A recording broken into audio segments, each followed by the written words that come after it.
Olá, minha gente. Tá aqui mais uma furadeira de bancada que chegou aqui.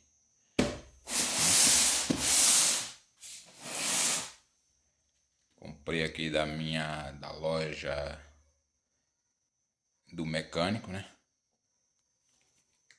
550 watts,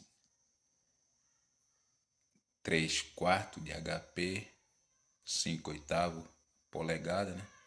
FGO10. Vamos abrir, né, para ver aqui por dentro o que é que veio mesmo aqui dentro da caixa, né? Mais uma máquina aí, mais um vídeo aí para ser postado aí. Tô com a mão só aqui, me desculpe aí, porque eu tô com a mão só, sozinho. É meio complicado.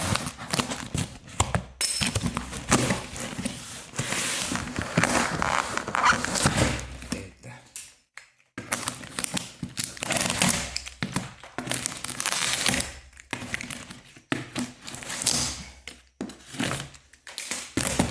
Vamos ver o conteúdo da caixa. Muito top essa furadeira, precisando dela para fazer alguns serviços aqui. Aqui é a base de furar do pé, né? Aqui também é a base do elevador, né? Certamente. E as manivelas, chave de liga e desliga. Aqui certamente é o mandril. É o mandril robusto, pesado. Chave do mandril tá aqui.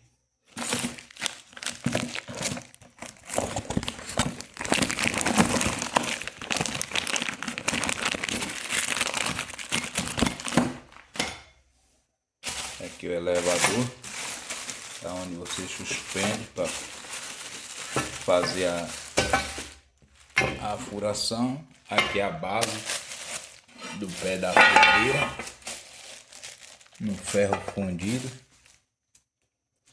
E aqui tá nossa belíssima máquina, o espelhozinho para não voar limalha na pessoa. Aqui o suportezinho,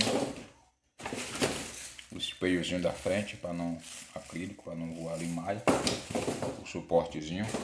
E aqui tá a bichona esperada. Olha que coisa linda. Agora arrumar ela durante o dia pra ver, né? Teste, tá?